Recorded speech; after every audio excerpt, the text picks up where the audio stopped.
राजकीय दर्जा मिलेगा, राजकर्मी का दर्जा मिलेगा, एक आकर्षक वेतनमान मिलेगा, गुणवत्तापूर्ण शिक्षा प्रदान करना ये महागठबंधन सरकार का संकल्प है और संपूर्ण राज्यवासियों के लिए जरूरत है। आप सभी महसूस करते होंगे कि गुणवत्तापूर्ण शिक्षा की कितनी जरूरत है और गरीब, मजलूम और बेबस आदमी सरकारी संस्थान में ही अपने बच्चों को पढ़ाते हैं, किसी निजी संस्थान में पढ़ाने की उनकी क्षमता नहीं होती है। अब एक शिक्षक को, अगर अभ्यर्थी को शिक्षक बनना है तो जो पात्रता परीक्षा उन्होंने दी है, जैसे ट्रेनिंग किया है, सीटेट, एसटीटी किया है, तो उन्होंने शिक्षक बनने की योग्यता धारण कर ली। अब जिस तरह से प्रोफेसर लोग बहाल होते हैं तो बड़े ही कठिन पढ़ाई के बाद नेट करते हैं, बड़े ही मेहनत के बाद पीएचडी करते हैं। नेट और पीएचडी करते हैं तो वो प्रोफेसर बनने के योग्य होते हैं, प्रोफेसर बनने के लिए दक्ष होते हैं। आपको नहीं मालूम कि आज के तारीख में बिना पीएचडी किए हुए कोई इंटाइटलमेंट नहीं रखता है, जो यूजीसी का गाइडलाइन है। तो जो मतलब इस ढंग की चीजें को हवा देते हैं लोग, उनको ये समझना चाहिए कि हमें आखिर अल्टीमेटली देनी क्या है। हमें तो क्वालिटी एजुकेशन देना है ना, गुणवत्तापूर्ण शिक्षक बहाल करके गुणवत्तापूर्ण शिक्षा देनी है। तो गुणवत्तापूर्ण शिक्षक बहाल करने में अगर किन्हीं को परेशानी हो रही है तो जो वर्षों से 15 साल 20 साल से लोग पढ़ा रहे हैं, ऐसे नियोजित शिक्षक अपने आप को नियोजन के दंश से अगर अलग करना चाहते हैं तो उनके नियोजन में, माननीय मुख्यमंत्री जी ने कहा है कि नियोजन की नीति है, नियोजन की नीति जो बरकरार है उसमें से नियोजित शिक्षकों को हटा तो नहीं रहे, बल्कि माननीय मुख्यमंत्री जी ने कई अवसर पर कहा है कि हम वेतन बढ़ाने जा रहे हैं। मगर ये तो अच्छा नहीं है ना कि आप शिक्षक हैं, आप बच्चों को पढ़ाते हैं और आप जो पढ़ाते हैं उसी कोर्स में से आपसे कुछ अगर सवाल पूछे जाते हैं और आपको लगता हो कि नहीं नहीं हम सवाल के घेरे में नहीं आए, तो ये ठीक नहीं है।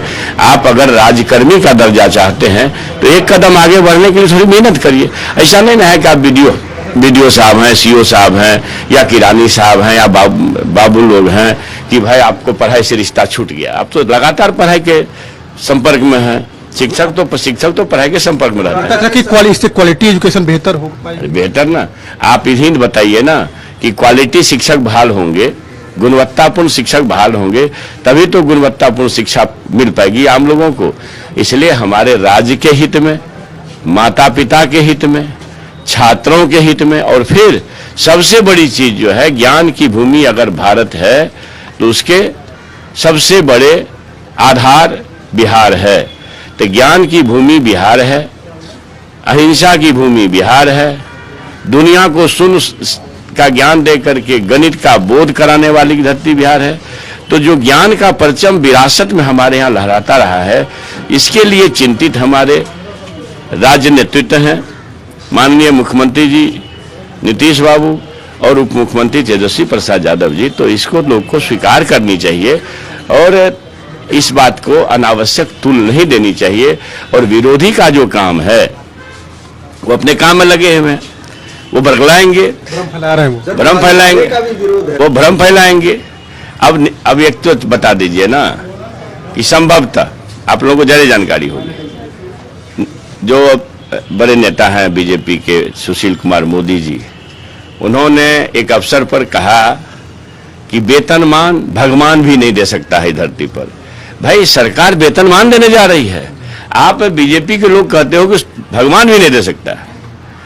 दिल्ली से नौकरियां गायब हो गई, भारत सरकार के उपक्रमों को निजी हाथों में डाल करके भारत सरकार के जो बड़े पैमाने पर रेल में नौकरियां दी जाती थी, अन्य जगह नौकरियां दी जाती थी।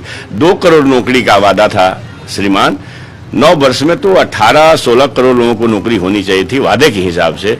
तो नौकरियां कहाँ गायब है? तो जो सरकार आपको देने के लिए 10 लाख का एक पहला चरण है, 2.5 लाख के आसपास की बहाली होगी, हो सकता है ज्यादा भी हो, और 1.25-2 लाख के आसपास का, लगभग 1,60,000 के आसपास का स्वास्थ्य विभाग में बहाली होनी है।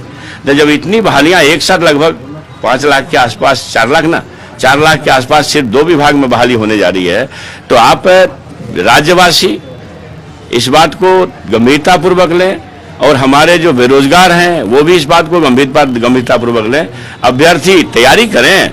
अब तो हमको लगता है कि शायद हर जगह से रिक्ति आ गई होगी, अब तक आ गई होगी संभवतः। हम आज ने एक ब्रीफ लिया है, आज ब्रीफ नहीं लिया है विभाग का, लेकिन जैसे ही रिक्ति आएगी विज्ञापन होगा। और खुद हमारे राज्य के मुखिया बिहार विकास के शिल्पकार इसके लिए चिंतित हैं, उसको खुद वो मॉनिटर कर रहे हैं। अब ये बताइए, संजीव सिंह ने भी पत्र लिखा है। कोई आदमी का बयान हम नहीं पढ़े हैं, उन्होंने क्या कहा है। बयान पढ़ेंगे तो आपका जवाब दे पाएंगे। लेकिन कोई भी जो बिहार की चिंता करेगा, वो आदमी जहां देख रहा है लाखों लोगों की बहाली होनी है, तो कौन यहां नहीं चाहेगा कि गुणवत्तापूर्ण शिक्षा के लिए गुणवत्तापूर्ण शिक्षक बहाल हो। अगर ऐसा वो नहीं चाहते हैं तो ये चिंताजनक बात है, ये ठीक नहीं।